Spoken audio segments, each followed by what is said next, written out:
안녕하십니까. 소 대표입니다.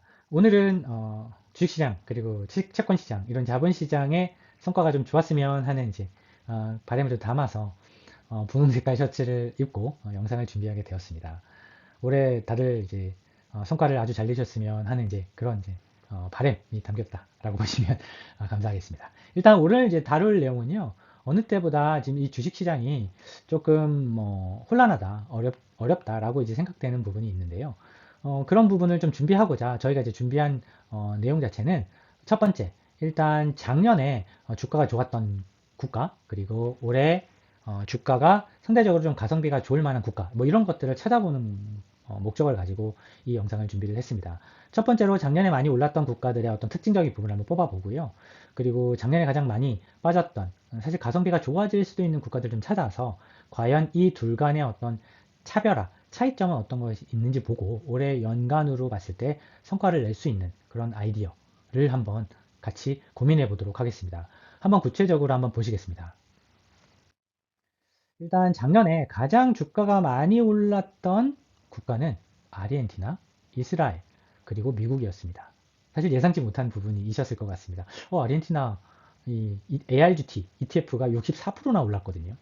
그러니까 사실 미국 시장에 있는 투자자들 입장에서도 아르헨티나를 투자한 이유가 있을 텐데 저희가 이 공통점을 한번 찾아봤더니 재미있는 부분이 하나 있었습니다. 아르헨티나에도 테크가 중요했고요. 그리고 이 세 국가는 정치적인 부분에 공통점이 있었습니다. 자, 한번 그러면 아르헨티나를 기준으로 한번 설명을 드려볼까요? 아르헨티나는 메르카도라고 하는 미국으로 치면 아마존, 중국으로 치면 알리바바 같은 기업들이 시가총액이 가장 크다.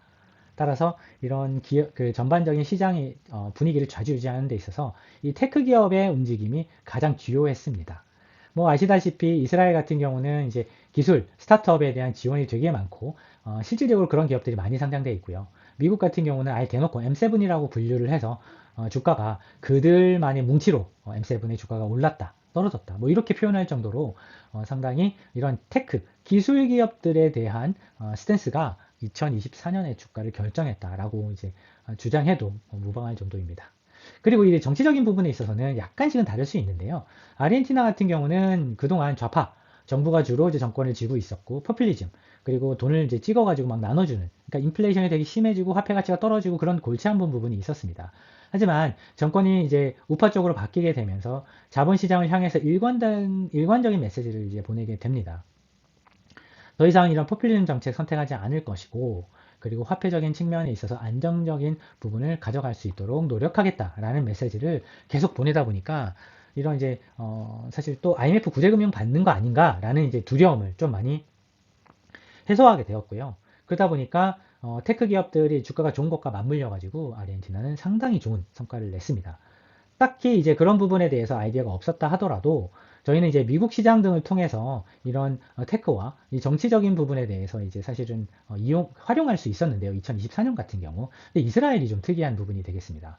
이스라엘 같은 경우는 정치적으로 오히려 불안정한 거 아닌가? 왜냐하면 주로 이제 키워드 연관 검색어로 이제 보시면 이슬람, 폭탄 테러, 그리고 뭐 사실 뭐 갈등에 따른 사실 이제 뭐 자폭 뭐 이런 뉴스들과 주로 이제 엮여 있기 때문에 정치적으로 좀 나쁜 거 아닌가라고 볼 수도 있는데요. 테크 관련돼서는 아마 다들 동의하실 것 같습니다. 이스라엘에 상장되어 있거나 아니면은 비상장으로 스타트업들이 많이 구성되어 있는데 그것들을 지배하는 금융회사들이 이런 테크 기업들하고 되게 밀접하게 형성되어 있다 보니까 테크 기업들의 주가와 많은 연관성이 있겠구나 정도로는 이제 동의하실 것 같은데 문제는 폴리티컬한 부분입니다. 이제 정치적인 부분이 해당되는 부분이죠.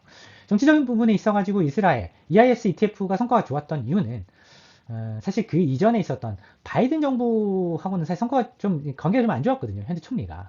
그런데 그 뒤에 누가 당선되냐면 트럼프가 당선되게 됩니다.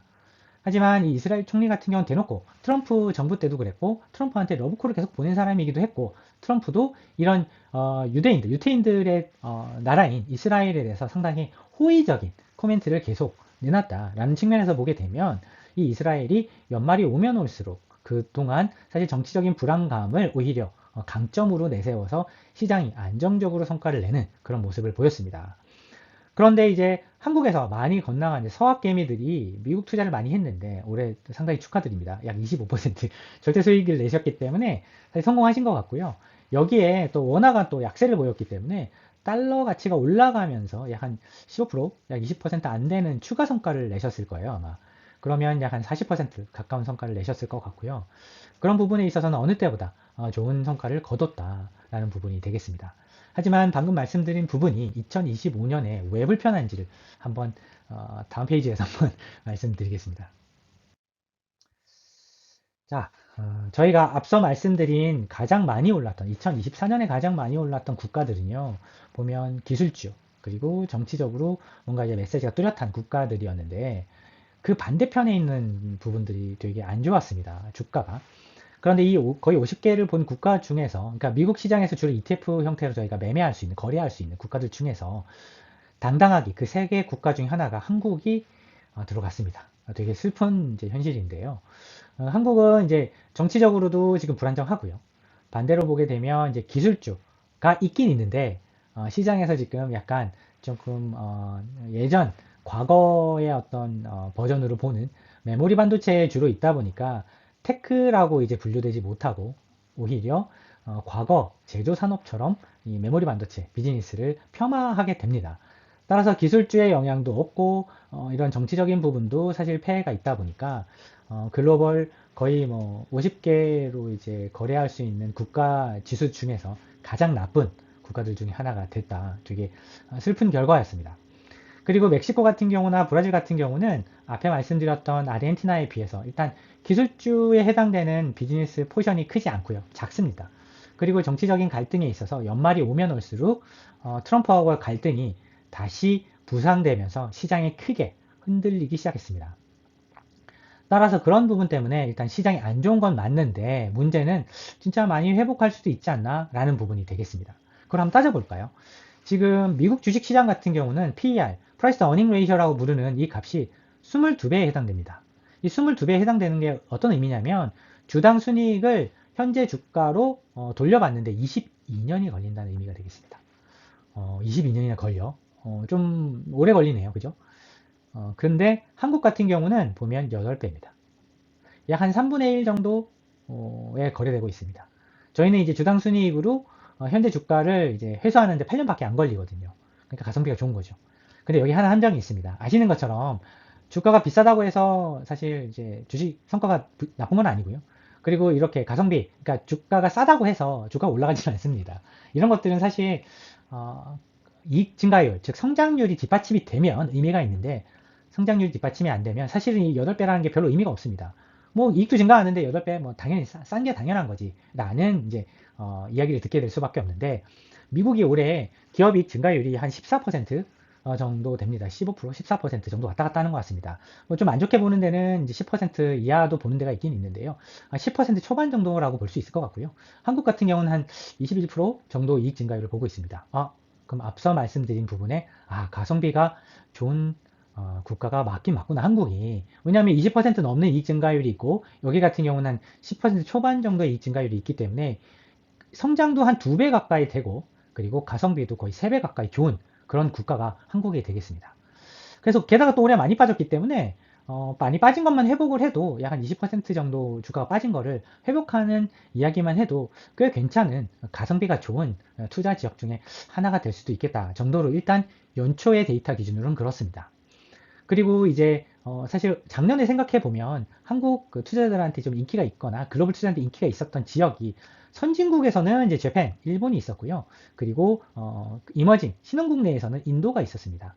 실질적으로 한국에 이제 발빠른 분들은 이제 일본이랑 인도를 투자하신 분들도 제가 봤는데요. 작년 성과가 되게 좋았습니다. 실질적으로 저희가 이제 회사에서 운영하고 있는 기관 투자가를 대상으로 하는 포트폴리오에서는 사실 작년에 여름까지 이제 인도를 열심히 투자했었거든요. 일본도 좀 가지고 있었고. 그런데 이제 저희가 이거를 한번 업데이트를 해보니까 조금 놀라운 사실을 확인하게 됐습니다. 아까 미국이 좀 가성비가 좀 떨어지는 수준까지 좀 가격이 좀 올라왔다라고 말씀드리면서 22배라고 PR 값이 22배라고 말씀드렸는데 인도가 지금 22배입니다. 근데 기업이익 증가율 같은 경우는 신흥국이다 보니까 미국보다는 좀 높고요. 한 10% 중반 정도 이익 증가율이 좀 나타나고 있고요. 그러다 보니까 미국보다 싸진 않지만 이익 증가율이 높으니까 좀 괜찮다라고 볼 수 있을 수도 있고 반대로 이야기하면 이익 증가율은 신흥국이라서 높으니까 좀 불안정한 부분이 있으니까 미국만큼 비싸면 안 될 것 같은데 라고 생각할 수도 있는 것 같습니다. 근데 저희가 지금 목표를 하는 것은 올해 이제 워낙 시장이 불안하기 때문에 주가가 많이 올라간다기보다는 이렇게 회복할 수 있는 구가가 있는 거 아니냐? 근데 그 중에 뭐 한국도 있고, 뭐 멕시코도 있고, 브라질도 있는데 한국을 기준으로 봤을 때 한국이 상대적으로 좀 싼데? 라는 이제 이야기를 해볼 수 있는 상황이 되었습니다. 그러면 이제 중국도 사실 많이 빠지고 안 좋지 않았습니까? 근데 중국을 2024년 연으로 봤더니 한 15%에서 한 18% 정도 올랐더라고요. 그러니까 주가가 그렇게 나쁘진 않았다. 연간으로 보게 되면. 근데 중국이 지금 한 10배 정도에서 거래되고 있거든요. 근데 그런 거에 비하면 이제 한국은 그대로 상대적으로 싸다라고 볼 수 있는 부분인 것 같고, 따라서 올해 전체적으로 봤을 때 많이 회복할 수 있는 국가가 어디냐라고 본다면 오히려 중국보다는 한국이 될 수도 있겠다 정도를 일단 요약해 볼 수 있지 않을까 싶기도 하고요.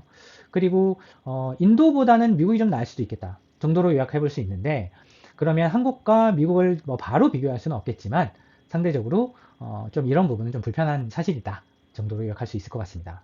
그리고 하나 이제 제가 제 주위 분들한테 이제 개인적으로 좀 말씀드리는 부분이 있는데요. 지금 약간 우려가 되는 것들이 환율입니다. 환율. 그러니까 환율이 왜 문제가 되느냐? 환율이 약 1,500원이지 않습니까?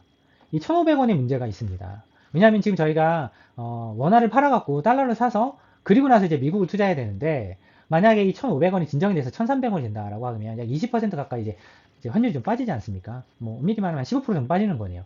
그러니까 15% 정도 이제 빠지게 되면 미국 시장이 약 한 20% 가까이 오르지 못하면 절대 수익률을 좀 내기가 어렵다. 따라서 한 20% 정도 환율이 지금 예전에 비해서 이제 좋은 구간, 비싼 구간이니까 달러가 만약에 가치가 좀 떨어진다. 원화 대비해서. 그러니까 원화가 진정된다라고 보는 게 맞겠죠. 원화가 좀 진정된다라고 보면 아무래도 반대편에 있는 달러 가치가 떨어지는 거니까요. 그러면 미국 S&P 500이 약 20% 오른다 하더라도 환율에서 거의 다 까먹기 때문에 그런 부분이 지금 되게 고민되는 부분이다. 그리고 이게 가성비가 앞서 말씀드린 것처럼 이렇게 좋은 편이 아니기 때문에 투자하시기 전에 환율에 대한 부분도 꼭 감안하셔서 투자하시면 좋을 것 같습니다. 저희가 오늘 말씀드린 부분 중에서 이런 국가들에 대해서 좀 변화가 생기면 저희가 그 부분들은 또 정리를 해서 공유 드리도록 하겠습니다. 감사합니다. 서 대표였습니다.